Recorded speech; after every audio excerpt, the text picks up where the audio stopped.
नमस्कार विद्यार्थी आणि पालक मित्रांनो, स्वागत आहे तुमचं मेडिकल सिम्प्लिफाईड या चॅनलवरती। आज आपण या व्हिडिओमध्ये क्लोजिंग रँक बघणार आहे। आता कट ऑफ काय असतं आणि क्लोजिंग रँक काय असते, तर या व्हिडिओमध्ये मी ते तुम्हाला सांगू इच्छितो सगळ्यात अगोदर की क्लोजिंग रँक म्हणजे जी शेवटच्या राऊंडला असते, म्हणजे जी शेवटच्या राऊंडला क्लोज होऊन जातो त्यामध्ये त्याला क्लोजिंग रँक म्हणतात। आणि कट ऑफ म्हणजे राऊंड वाईज असतं, ठीक आहे। तर या व्हिडिओमध्ये आपण क्लोजिंग रँक अथवा क्लोजिंग मार्क बघणार आहे सेमी गव्हर्नमेंट एमबीबीएस कॉलेजचे, ठीक आहे। खूप जास्त रिसर्च करून लास्टच्या राऊंड मध्ये या रँक वरती मागच्या वर्षी म्हणजे या वर्षी जे मार्क्स दिलेले त्यावरती आपलं सेमी गव्हर्नमेंट कॉलेजेस क्लोज होऊन जाईल, ठीक आहे। जर का तुमचे मार्क्स याच्यापेक्षा जास्त असेल तर तुमचं सिलेक्शन होणं शक्य आहे, आणि याच्यापेक्षा कमी असेल तर तुमचं admission semi government college state कोटामधून 85% मधून लागण्याची प्रोबॅबिलिटी ही खूप कमी आहे, ठीक आहे। तर बघून घेऊया आपण सगळ्यात अगोदर ओपन कॅटेगरीसाठी। त्या अगोदर एक महत्त्वाची सूचना, तुम्हाला ज्यांना माझ्याकडून काउन्सिलिंग करायची असेल ते मला 7887559633 या नंबरवरती कॉन्टॅक्ट करू शकता, अथवा माडा कॉलनी भोकरदन इथं आपलं ऑफिस आहे, इथं तुम्ही व्हिजिट देऊ शकता, ओके। माडा कॉलनी भोकरदन।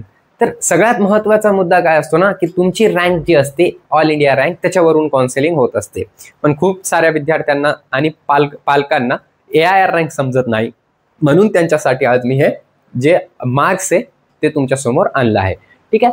तर आपण बघून घेऊया ओपन कॅटेगरी जे आहे त्याच्या कट ऑफ काय जाणार आहे 85% कोट्यामधून महाराष्ट्रामध्ये। तर 470च्या मार्क ज्यांना जास्त असेल 470 पेक्षा जास्त, त्यांची खूप जास्त प्रोबॅबिलिटी आहे की तुम्ही सेमी गव्हर्नमेंट कॉलेजमध्ये MBBSच्या लागण्याची प्रोबॅबिलिटी ही तुमची खूप जास्त आहे। अथवा फक्त एक गोष्ट लक्षात ठेवा तुम्ही की तुम्ही काउन्सिलिंग जी आहे ती प्रॉपर केलेली पाहिजे, तेव्हा कुठेतरी जाऊन तुमचा नंबर लागेल, ठीक आहे। तसंच आपण ओबीसी कॅटेगरी बद्दल विचार केला तर 469 मार्कच्या पेक्षा जास्त मार्क असेल तुमचे आणि तुम्ही वेट कराल थोडं शेवटच्या राऊंड पर्यंत, ठीक आहे, तर तुमचं नक्की सेमी गव्हर्नमेंट कॉलेजमध्ये ऍडमिशन होऊन जाईल, ओके। त्याच्यानंतर आपण नेक्स्ट कॅटेगरी बघून घेऊया VJNT, ठीक आहे।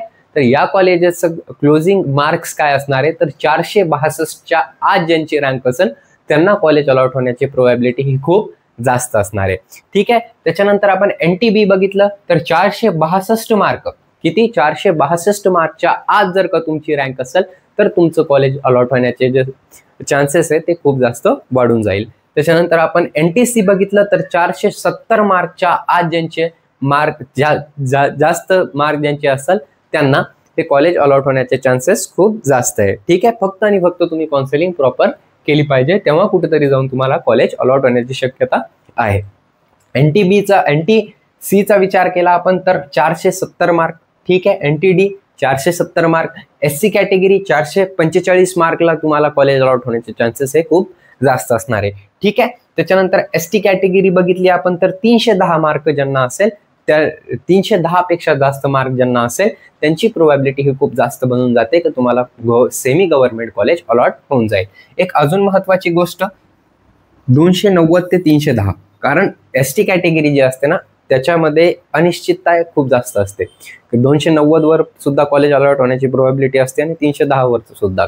या कॅटेगरीचं आपल्याला SML जेव्हा आला तेव्हाच कळतं। आता SML काय आहे, SML बद्दल मी सविस्तर माहिती तुम्हाला दिलेली आहे, चॅनलवरती व्हिजिट करून तुम्ही ते बघू शकता, ठीक आहे। आता याच्यानंतर आपण गोष्ट करून घेऊया SCBC।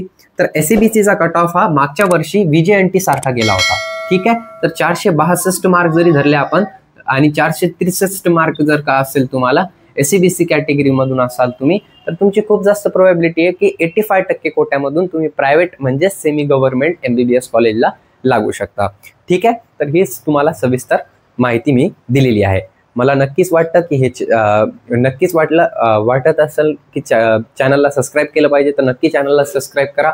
अजून सोबतच गरजू विद्यार्थ्यांसोबत हा व्हिडिओ शेअर करा। So thank you so much, have a great day. I hope तुमच्या रँकनुसार तुम्हाला बेस्ट पॉसिबल कॉलेज अलॉट व्हावा। थँक्यू।